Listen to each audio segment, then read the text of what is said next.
Greetings, everyone. This is Richard Solomon, and we have something really special this week. We actually have a family show. All right. So yes, we do, because this is family. I know they're laughing already, but the person who is laughing is Isaak Dostis. Now, Isaac normally lives in Janina, Greece, but he's here in the States right now on a visit. So we actually corralled him, and then he introduced me to someone also in the family who I didn't even meet until today. His name is Isaac Cohen.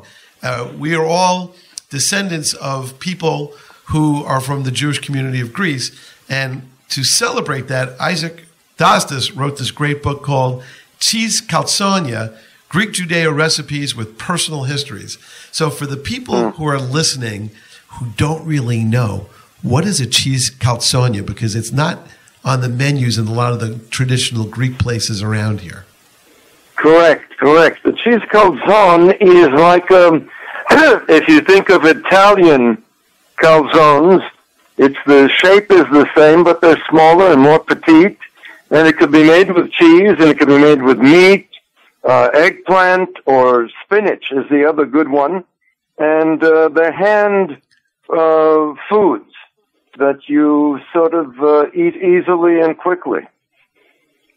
Now, is the origin of the Kaltsonia Greek or Roman? Or, yeah. Well, the name itself tends to make us think of Italy, but Kaltsonia, there is a style of Kaltsonia coming out of Crete, which is put in oil. It's fried. What do you call that? It's fried. Right. Thank you. I knew there was a word for it. Vrasmenu. These are baked. Vrasmenu. That's right. Right, fried. But this one is baked. This is put in the oven and baked.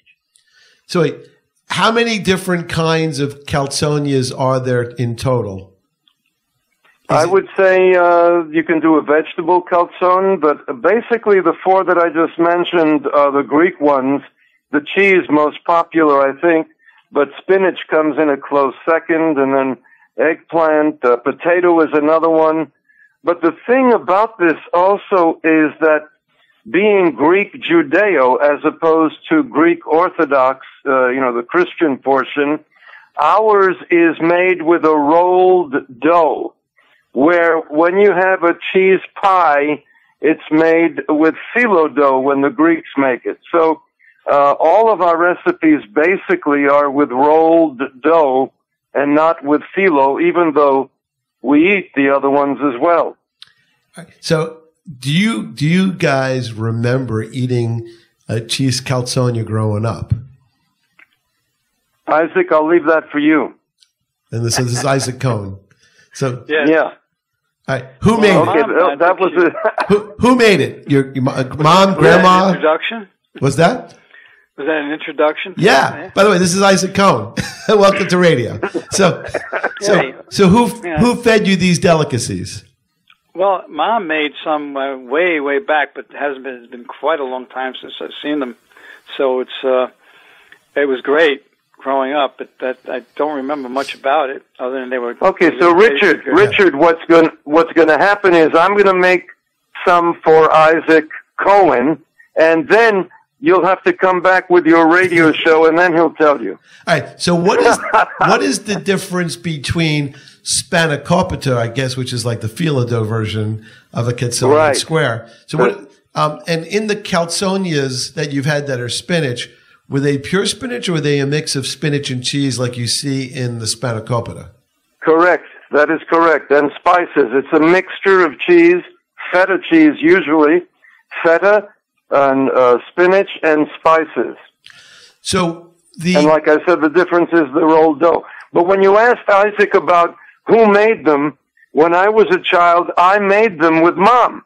I was the best closer that Mom ever had. Mom would make the Kaltsonia, and I would close them for her. Wow. Yeah, that's not a baseball either. No, it's not.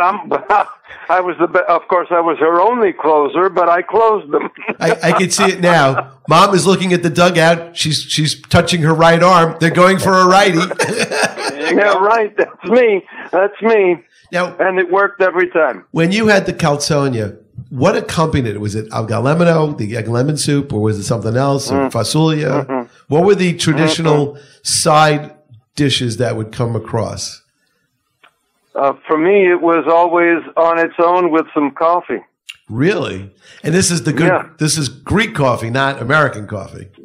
Well, that's what they had. We would have American. Well, my coffee was mostly, when I was a child, was mostly milk. Okay. And a little bit of coffee. All right. Now, when you were little, did you have Greek coffee or did you have American coffee? I had American coffee, and Mom made it, breakfast-wise with American coffee. But afternoons, it would be Greek coffee. Company coming over, it would be Greek coffee. We never called it Turkish coffee. That's right. And for the people who don't know out there, I'm going to ask this to Isaac Cohen and Isaak Dostis. Do you remember anyone reading the fortune out of the cup? Do you remember that? Yeah. Well, my mom used to do it. Actually, she taught me. And I've been reading it for various Greek people in Greece. And the one had relatives come over from Argentina, and we read one for a friend of my cousin who came with her, and I predicted that she was going to meet someone to marry in the next 6 months. And she wrote back and she said, "My gosh, I found someone. We're going to get married next year." So, yeah. Did the engagement ring give it away? Yeah, well, I never saw her, only through email, so I don't know. And it took me weeks before I got to the email, as Isaac Cohen would know. All right, so this book must have been a lot of fun to do, but how did it start as an idea? What was the inspirational moment where you said, I have to write this book? So what is this book, and why was it written? Okay, first it was because cheese Kaltsonia was the only recipe of this book that I actually made with my mother. And so that began just as a story. I wrote the story. And then I realized that there were other Greek recipes, Greek-Judeo recipes that I had not made, but I had been in contact with. For instance, Koulouria. Oh, I love Koulouria. Which is just a semi-sweet. Now, we always had Koulouria with when Mom used to play cards with my pop and with the man downstairs, what we called Uncle Theomer, who was not Jewish, but she would play cards. But at every game they played, there were these Koulouria that she made. And so there was always Koulouria and water. And after everybody, and my father and this man downstairs had passed away, Mom would play solitaire, and then there were the Koulouria again. And when I looked, they were perfect. But Mom didn't make them anymore. It was Stella Doro who made them. You know what?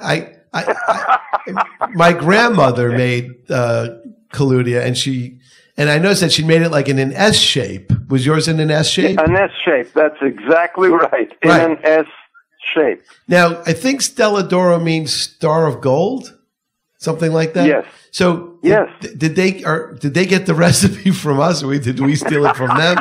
I don't know. Yeah. I don't know what it was, but it certainly was not the same. All right. So we had a heft.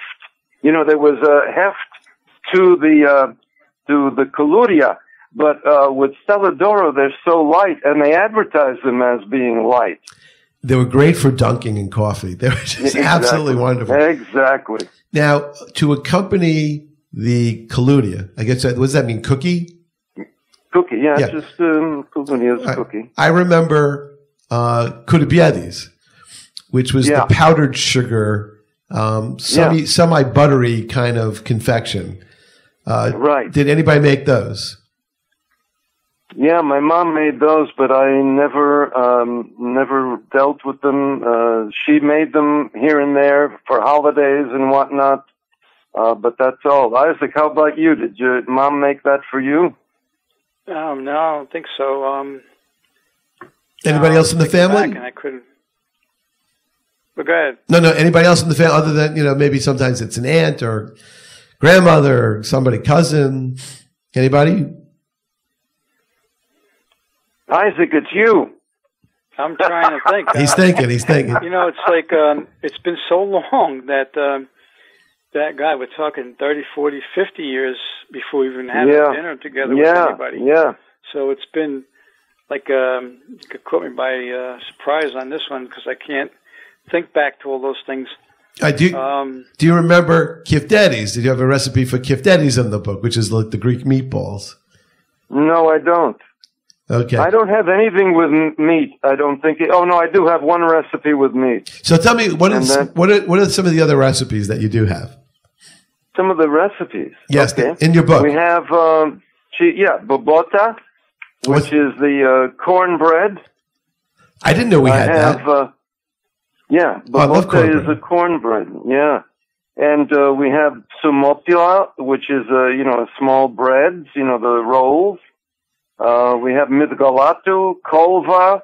If anybody knows these things, Kapama. We have risogolo. And so there's a lot of stuff. And those I put in there. But Richard, I want to make sure that people understand when I sub-entitled this Greek-Judeo recipes, it's not really a cookbook, even though these recipes can be made and eaten very nicely. This is a book about the recipes because many of them, at least 4 or 5, come from a Holocaust background. And so, if I may share one of them, is that okay? Of course. Let's go into a little deeper detail. What do you mean by a Holocaust background? Well, for the moment, Bobota. It originated with someone from our synagogue, KKJ, who said, I can't eat Bobota. I can't eat the cornbread because it brings back memories of what went on in the Holocaust.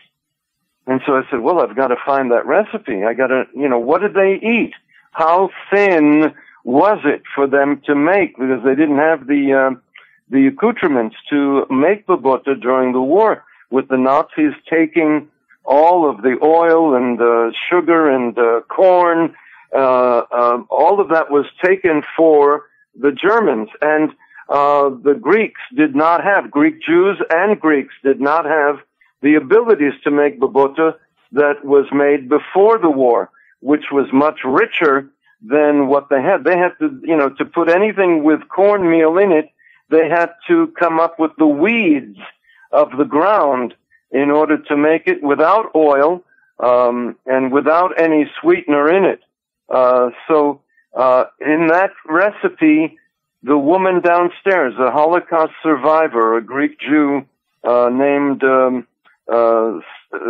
what's her name now? Her name is, it's Zanet Sitos, who lives right downstairs from me, gave me the recipe of how they made it during the war and the Holocaust. Wow. Because they didn't have the realities of what Bobota would have usually. And the other thing what we found out, it became a history lesson for me, was when the Nazis took over most of Europe, the British stopped sending supplies to the underground in Europe because they were hoping they would starve the Nazis out of the European occupation. Of course, it didn't.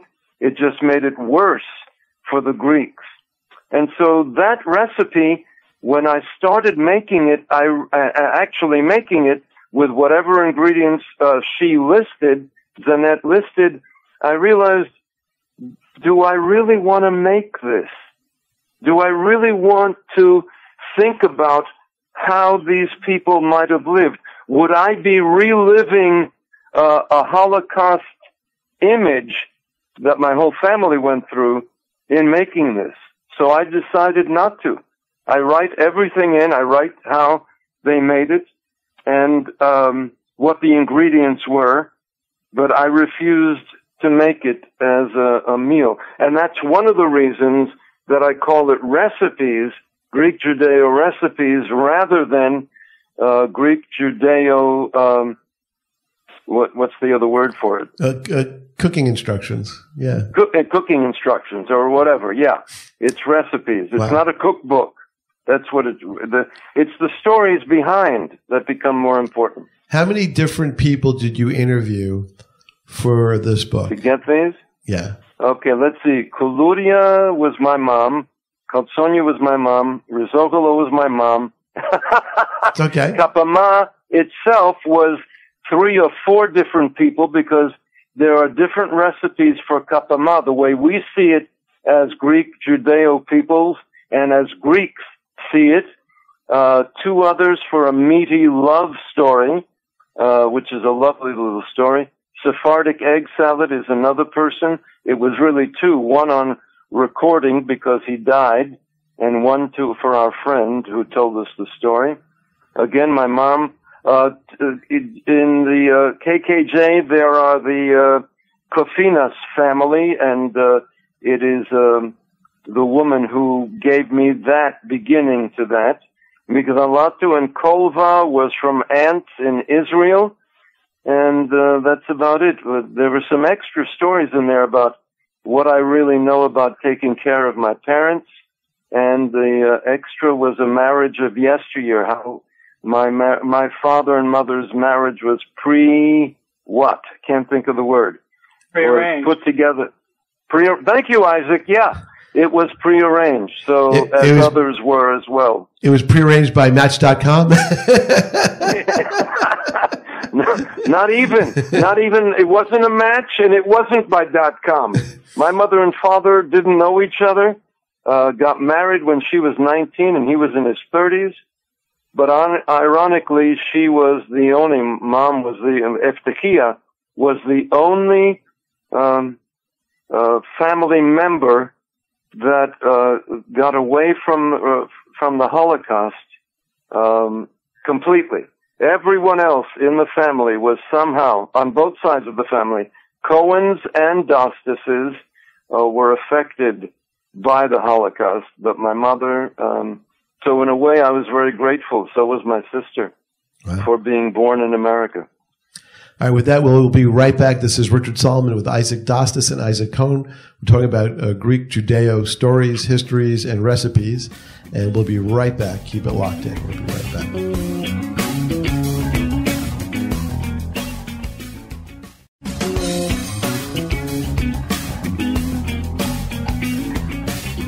Welcome back, everybody. This is Richard Solomon, Taking Care of Business. We are with a family show, Isaak Dostis, who normally hails from Janina, Greece, and Isaac Cohn, who normally hails from New Jersey. And we are all interconnected through common ancestors and a love of a certain kind of food, culture, and history. So real fast, in Janina, Isaak Dostis, what's the food like right now for the regular people who live in the town? Do they get to see any of these things, or is this more part of... Wait a minute, are you talking about the Greek Jews in Janina, or are you talking about the Greeks in Janina? I'm actually talking about both. You know, is there any like crossover in that, you know, you go to a restaurant, maybe they have some Greek-Judeo food influences and vice versa. Because, you know how with fusion cooking and influences now, you know, food is kind of evolving and changing. Do you see any of that in Janina today? Simply, no. Okay. But I'm going to tell you the depth of it. The Jewish community of Janina is down to 30 out of 130,000 people.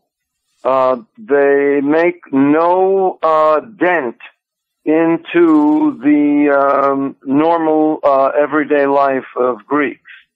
Of the 30, 7 of them are pretty old, so they do no cooking. Of the youngsters, I do most of the cooking, is right. I'm the only one. But when you get to the younger element, they're not into this old stuff. Even the younger element of Greek Jews, which we have very few, they go in for hamburgers and pitas and cheese pies and spinach pies, just as Isaac had said before.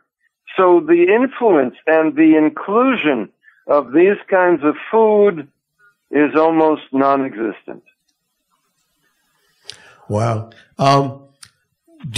When you come across different people from other parts of Greece who are of the Greek-Judeo ancestry, are their recipes the same, or they have local variations? They have local variations. I started telling you before about Crete having a different kind of kaltson. And even in our own area of Janina, when we talk about Kapama, we have different images of what Kapama is. The Greek Orthodox see Kapama made with lamb, and we basically make it with vegetables. And so it took me a while. There are 3 different recipes for Kapama in this book. And that's how I found one after the other after the other. Originally, I thought it came from Italy, because when I found a recipe with many more ingredients, I said, wow, our Kapama must have come from that. And so I went over to one of the Greeks and said, look, can you make this? It's Kapama. They said, no. Our Kapama is made with lamb. Okay, make it with lamb. Let's see what that is. Oh, it tasted wonderful. But that wasn't the one I wanted. So I ended up finding a third party it was, they know Kapama, third party being Greek-Judeo, as turlu. Turlu is this Kapama mix of vegetables made in oil, either boiled or put in the oven. And then, so we finally found it, because no one knew the word Kapama as I knew it when I was a child. Wow. Now, what's interesting is I'm holding in my hands a book called Turkish Coffee. It's written by, seriously. Don't tell us. Don't tell us. No. It's written by M. Sabri Kaz and Kemalitin Kazuku. It's published in 2013. I got this when I was at Book Expo America at the Javits Center in 2013. Let me read something to you. Nothing is known about the origin of coffee fortune-telling in Turkey. Today is a form of entertainment, but the earliest information we possess is an early 17th century miniature painting showing a man reading another man's coffee cup.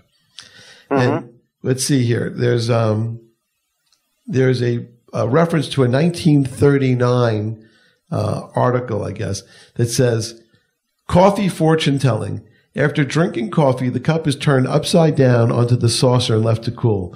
Once cold, the cup is turned the right way up. Dense patches of ground inside the cup indicate adversity and pain. Crosses in human forms mean sorrow and calamity.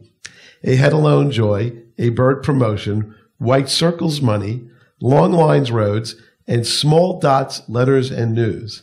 The shapes in the center of the cup are taken to belong to the person whose fortune is being told, and those at the edge to strangers. Let's see what else they have. And it actually tells you some. First time I've heard that. Although reading coffee grounds is not a systematic process, it is taken seriously, and it is an important vehicle of social interaction. The fortune teller begins by reading the grounds in the base of the cup, and then those that pour onto the saucer when the cup is turned upside down. It is also regarded as significant if there are one or more bubbles in the froth on the coffee, whether the person intends to have their fortune told or not. These bubbles indicate the evil eye, and either the fortune teller or whoever is with the person pricks it to prevent harm being done. A single large bubble shows that the evil eye is powerful. This is not fortune teller proper, but related to it. So I like this. So there's a book. There's a whole book on this, and it was really cool. So I said I have to add that because, and I guess this will shift a little bit our discussion, but the Greek-Judeo people also had ancestry in Turkey. Correct. Because I believe that the Chametzes and some others in the ancestry that may be all common to us were from Smyrna, Turkey, from what I understand. Because I think that's partially, yeah, right. Right, because I understand from various sources that it's either Izmir or Smyrna, depending on what the year is and who you're talking to. But somehow that's, if you push back far enough, you will see that there was a big community in Turkey in Izmir or Smyrna. Did you learn anything about that in terms of your family trees and research or talking to people or recipes or things like that?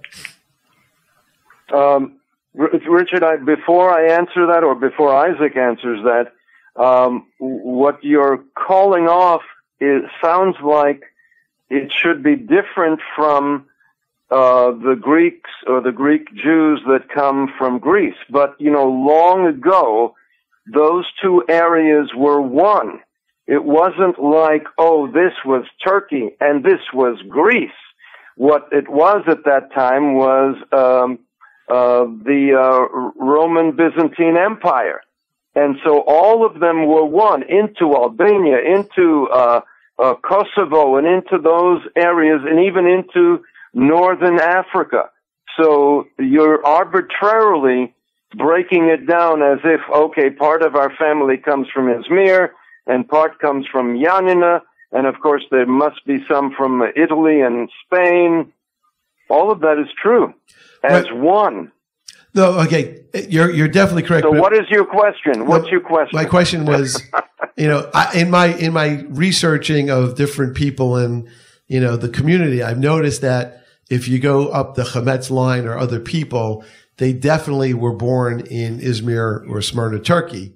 And did you find anything about, the recipe stories or why they went from, say, Smyrna to Janina or Smyrna to Crete as opposed to other places? No, I have one story, a Sephardic story from Thessaloniki, and that is an egg salad made differently, and yet it's in Nikos's book. Yeah, that's a great book, by the way. It is. So I use that as a basis as well. So from that, when you talk of Thessaloniki, then you get also the areas from Turkey, because even Ataturk was born in Thessaloniki. And so there's much to be said about that area, which I consciously didn't do much on. There was so much for me to write in what I was working on from Janina and my own background as a child. So the answer is a half yes. Okay. Well, hey, is the bottle a half yes or a half, no. What was the most surprising thing you learned in your research for the book? What was like wow, I didn't really see that coming. Yeah, the most surprising thing was what the Allies as well as the Nazis did in devastating Greece of their abilities to cook. That was the most, I couldn't believe that the Allies also played a part in devastating the Greek population as well as the Greek land. But that's what I found. Is there still in Greece today some bitterness about that? Does that still carry forward? Well, memory gets lost, of the elders, yes, but we are moving towards, there's a fascist element here in Greece that right now is in jail for the moment. The youngsters, after whatever years they have, they've lost the memory of what the Nazis have done to Greece and the environs, and so they embrace a fascist look at life as opposed to what is now in control, a liberal look at life, which is not going too far because of the European Union. So let's go back to some family history stuff. One of the things that you do in Greece is you research the World War II era family trees, people who have been lost. How does all that work on a mechanical basis? How do you go about finding the people, the stories, the recipes, the histories? Okay, so simply someone who might be on tour will come to Janina and find me because various cafe owners now know me, and the city itself knows me, and they'll say, okay, go see Isaak Dostis and see if he can help you with your history. And so they'll come to me, and if I have them in my files, it doesn't cost anything, because I have files of family trees mutually overlapping. And so if someone like an Isaac Cohen would come over, I would look up the Cohens. I have a whole list of Cohens, like a family. I have probably 30 or so family trees of Cohens, but they're all mixed in other family trees. So if Isaac came over, I may be able to look up 50 different files to see about family trees for him. Then I would also look in a few other files, because we know some of the places that a Cohen, if I find it's his family, I would say, okay, I'll look that up in my other list, and what do I find? I find a street address. So I take this person over to the address.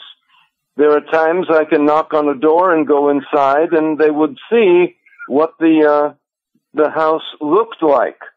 And then the recipes have really come from a different source, basically my mom, but then I would go to other people and find out what this means to them.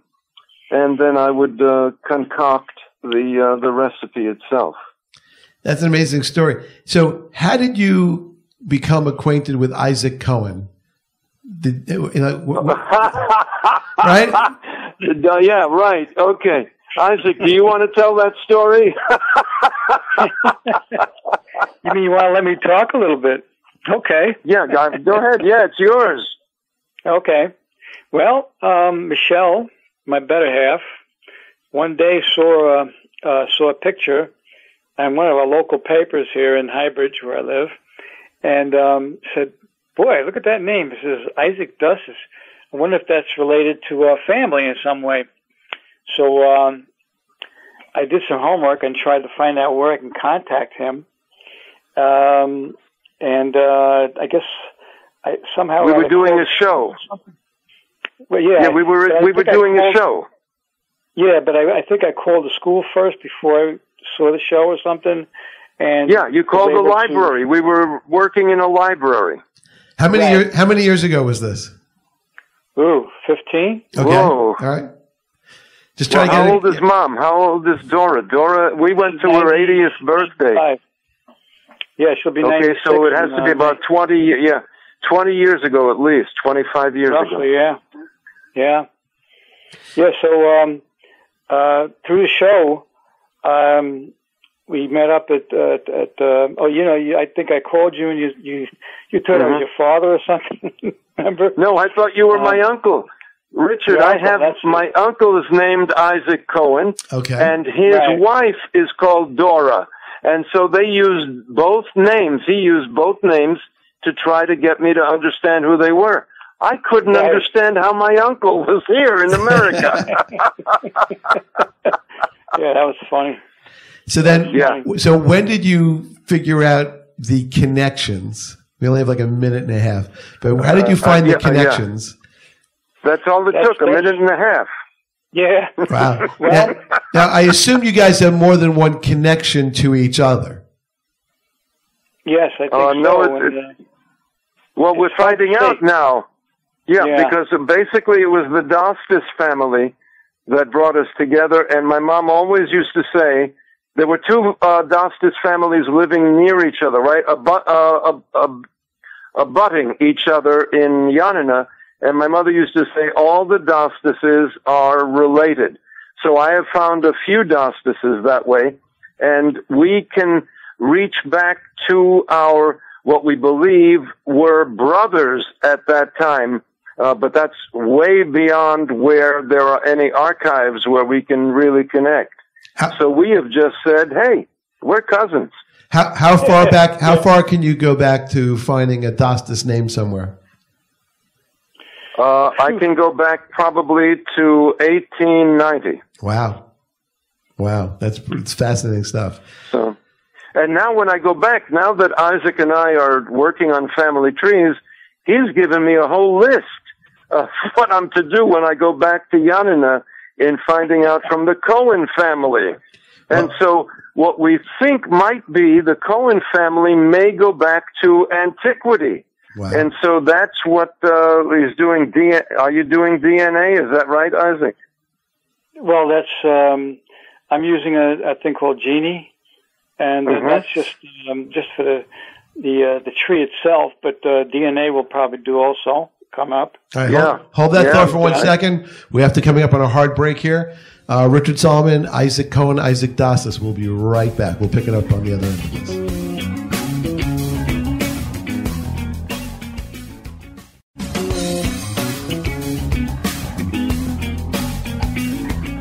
All right, Richard Solomon, Isaak Dostis, Isaac Cohen. And before the break, we were talking with Isaac Cohen. Why don't you keep going on what you were talking about as far as Genie? Was it GENI and the family tree? Yes, that's a product online that you can use to trace your family tree. Everybody probably heard of Ancestry.com. Yep. That's a pretty typical name that you see on TV. But this one, to me, somehow I was working with both, and then I found that Genie seemed to be a better one to work with. And then, of course, some of our family was already using it, and which has made it very beneficial. Particularly from your side, or Richard from Hamet's side, they have a huge tree. Wait, that's my side also. That's why we're all together today. Right. Now, the funny part about that is that it's both sides. From my side of the Cohen family, and from the Dostis side also, which is crazy because it's the community was small, and I guess the families were all together. So it was it's just intermarriage, big time. Well, but so let's go back to the arranged marriage that we were talking back in the second segment. I've been told through various sources that there were a lot. That was just very common to have arranged marriages. Marcia talks about it at the synagogue at kkjsm.org. But I've heard lots and lots of stories about arranged marriages from lots and lots of different people because that's the way they did it back then. And I was told that they took a lot of thought. The elders put a lot of thought into who they put together, and there was apparently some wisdom. It wasn't really haphazard. It was, I don't know. It's hard to imagine that. Well, I would like to know what wisdom put my father and mother together, because my father needed to have a marriage, and his family set it up with the Cohen family in Greece. My father was a special case. He had early rheumatic fever, which took away some of his capacities, and that family knew that they needed to get someone for a marriage in order for him to survive, and so that's when my mother came in. But Isaac, you also had an arranged marriage in a sense. With Dora and your dad.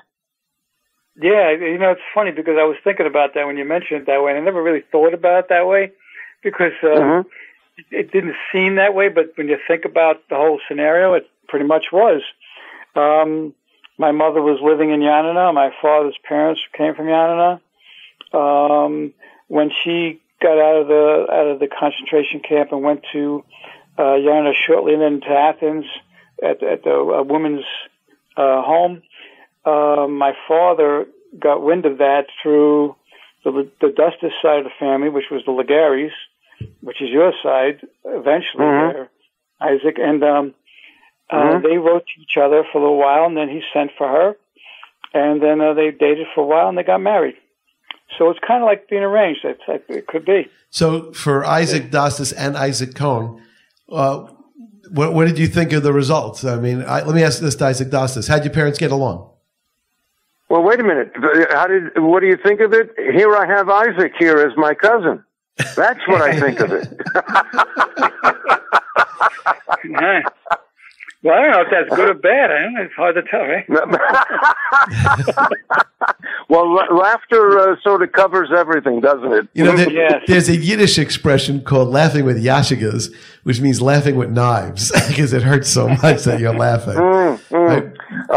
The question that you asked is my father and mother certainly my mother was, not knowing the English language, was taken in by the family and in a sense used by them because they could, because she was ignorant of what was in the States and how they worked it here. So, for instance, very simple, when she came over with the clothes that she wore in Greece, the family threw the clothes out and said that it wasn't apropos to what's going on here. So she lost not only her family for 40 years, but also whatever she brought with her, whatever contained any memories, got lost.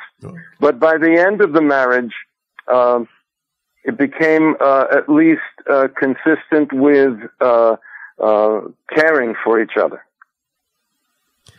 Wow. Interesting. I would love somebody to actually really do a study on all this stuff, but I guess, it's just one of those things where that was then. Well, Isaac, would you want to do something like that? That kind of study? Well, one thing at a time. Genealogy is going to take probably the rest of my life to figure it out. All right, so let's. That's what I think. Back. So speaking of arranged marriages and genealogy, what are you guys using as your tools to tackle that endeavor? Paper and pencil. Okay. And he's got the old-fashioned way. I got modern technology. That's very helpful because by the time you try to figure out his tree, you could see the whole thing I have online. Yeah, but you tell him how hard it was to get on that tree. It's so large. Yeah, it took hours. It is. It's big. Wait, Isaak Dostis. Wait. I'll get it. Hold on. Yeah. I gotta punch this. No, that wasn't right. Hold on. Give me a minute. Right. So now I know but that Richard, listen. I have a question for you. Okay. Because as we reach the age we're reaching, I have about 150 family trees, paper and pencil, plus other support systems, and I don't know necessarily what to do with them. I'm going to talk with Marcia and see if she'll take them. But we've been giving away things in our aging, and someone needs to take this over sooner or later. And so I'm putting it out to your audience as well about the connections for family trees. Well, I would definitely, be a custodian. But, there's two kind of big trees out there. One is there's the gentleman that made that movie. I remember one of them was a guy named Russo. I forgot their names. There was a movie. Oh, yes. Yeah. Larry Russo. Yes. They have some kind of gigantic tree on a computer that's fairly extensive. And then there was something that I saw on the internet called something like the family tree of Koulouria. And it has like 18,000 or 22,000 names in it. And it goes on and on. Well, it matches you, Isaac. and it's out there. It's out there, and it has a lot of people. The problem is with such large families, it's not easy to do a linear search because someone had 8 kids or something like that, and then those kids all got married, and then all the different 2 apiece. Yeah. Right. And then the other thing that I guess was the most confusing about the Greek-Judeo people was there were like no last names, and all of a sudden then there are last names. And then you have things like, for example, there was Solomon. Right. Well, I was going to say, so Solomon was really Solomon ben David Chametz, whose the son of David Chametz. But when he came to America, he was buried as Solomon David. I don't know why it should have been Solomon ben David, and yet he's buried next to Sophie Solomon. And yet when I looked at the boat records, her name was Sophia Hamotzia, like Hamotzi Lechem and Horot. Yeah, the bread, Right? But so the thing is, Bessie Dinoff told me in a great story that when he was being interviewed on the ship, they said, "What's your name?" And he was like so upset because they kept asking him, "What's your name? What's your name?" And he goes, "Solomon." And he said something nasty in Greek, which she repeated in Greek, but I don't remember what it was. So they're like, "All right, Solomon." So in some places he's Solomon. In some places he's Solomon David. In some places he's Solomon David Chametz, and it's the same guy. He's the same guy. Well, Richard, you remember how difficult it was to try to decipher the two brothers, the Chametz and his brother, the Hades, who had a different name. Right. Hades. Right. Chadeh. So how did these, and I cannot find, and I've asked all the people I could figure that, I could find, and no one could figure out how the Hades all of a sudden popped up. I even asked Marcia, and she thought maybe it was sort of like a nickname like Heidi, like, speed it up or something like that.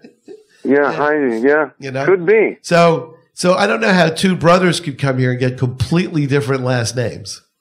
Yeah. Interesting. Neither can I. and I think that's what makes the genealogy search so hard, because you don't really know what's a true lead or a fake lead. Yes. Yeah, and going back, nicknames became the name. The last name. Right. Now, I know that in there's a nickname of like Fidan. Now, I looked that up in Turkish. Fidan means sapling. So, I just wonder how they got some of these names, because you sort of had a nickname like a family. So, like, let's say your name is Joe, but the nickname was Fidan. But that wasn't your real last name. It was just a nickname. You'd actually become Joe Fidan. Exactly.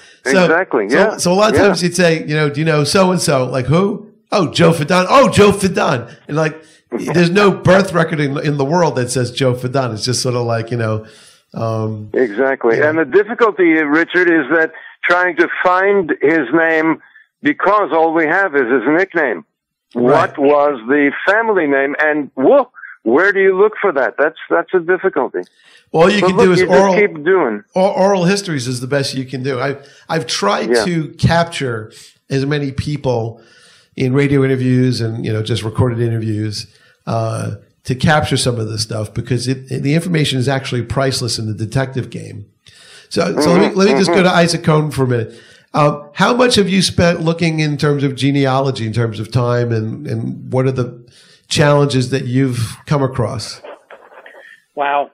That's interesting, because I think I got really into it when Isaak Dostis showed up, and we got more involved in it, and I guess that's 15, 20 years ago. So off and on, at times I really get into it, and times I've done a whole bunch of other things in my life. So it's been long and far between recently, but lately, with Isaak being around, we've really gotten into it. And one of the things I found out very interesting is I didn't know that my mother's name was Dusty, and that was a woman's name, and Dostis is the man's name. I never knew that until the other day. He told me that, and I couldn't figure it out because on her birth certificate it said Dusty. I didn't know why they didn't have it like that. So you learn so many different things throughout the time. It's like incredible. And like you said about the different names and nicknames and first names, last names, Solomon, it's mind-boggling in a lot of ways. But I think the biggest thing I've found so far is that how much our families are getting closer and closer to knowing each other and making it such a small community of people within the Dostis, Cohen, Legary, Hametz, Solomon. I probably can think of a few others. How many families are actually related that are all within the same families? It's like incredible.